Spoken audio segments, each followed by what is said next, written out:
Halo semua, salam sejahtera Malaysia. Selamat datang ke channel Fels Lifestyle.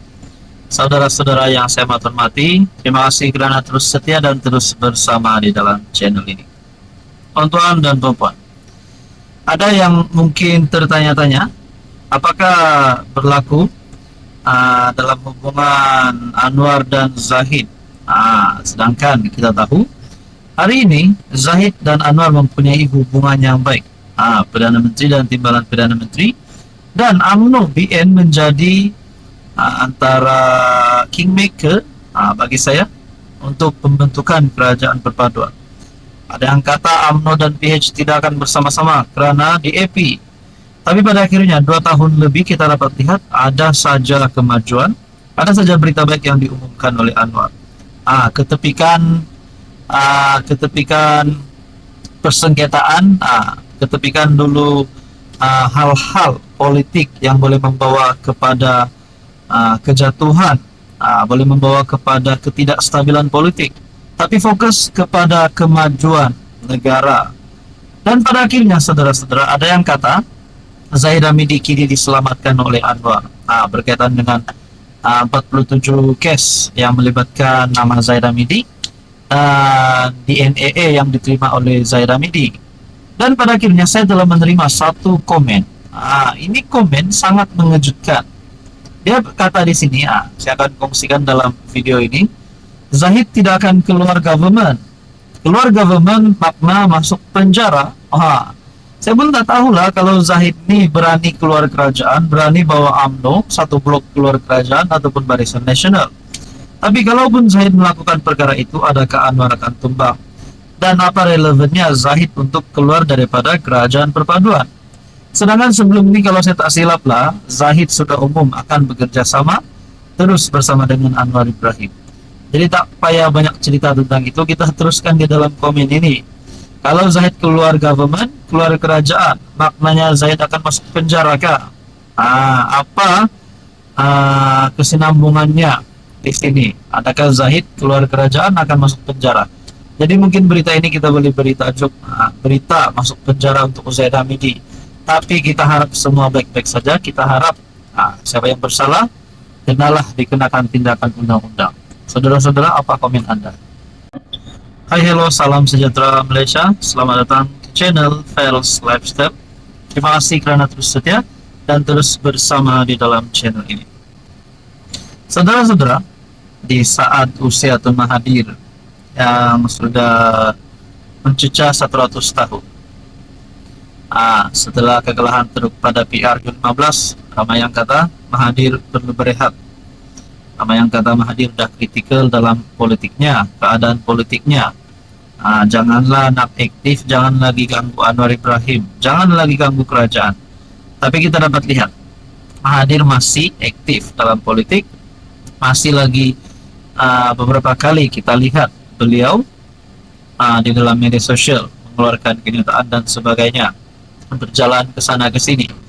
Tapi pada akhirnya satu pengakuan Tun Mahathir, kali ini Mahathir pula menyerang Anwar Ibrahim.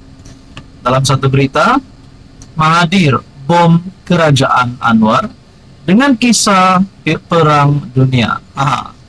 Dr. Mahathir yang pernah dikritik sebagai pemerintah kuku besi semasa menjadi PM dari 1981 sehingga 2003, kini menuduh Anwar Ibrahim mempamerkan kecenderungan seorang diktator.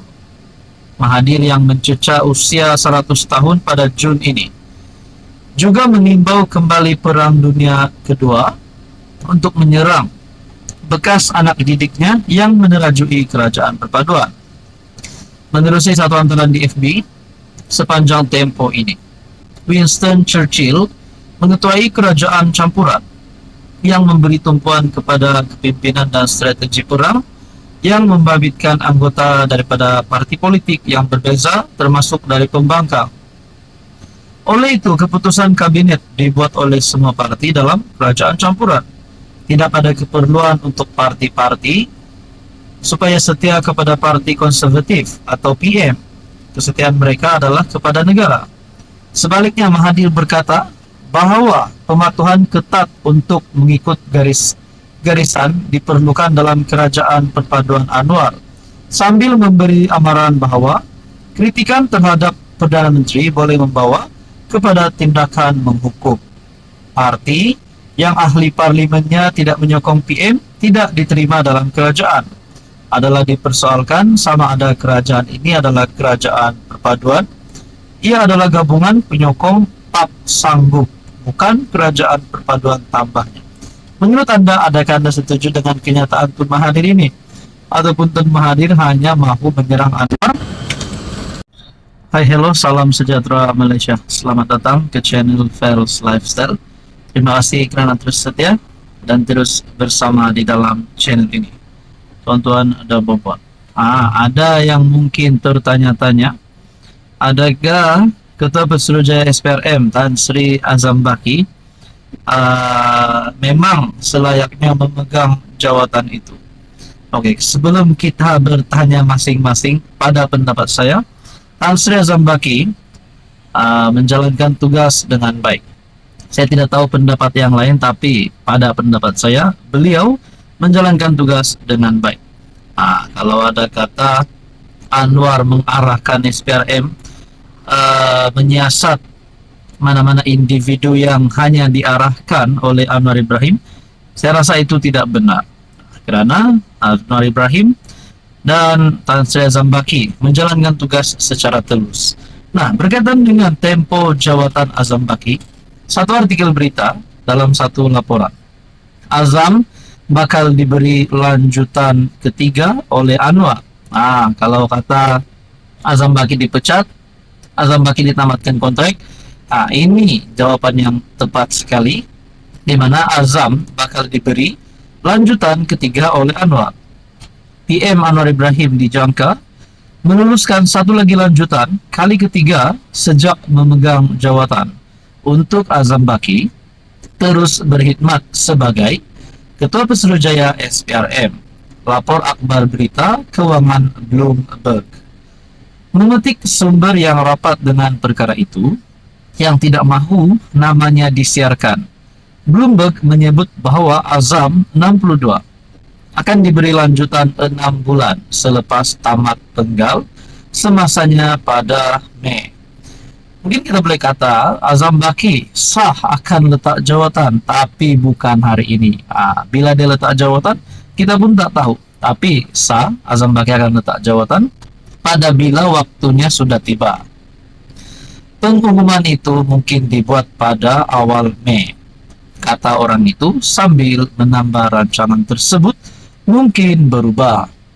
Anwar telah berbincang bahwa lanjutan setahun penuh buat Azam boleh mencetuskan kritikan terhadap kerajaan, kata orang itu.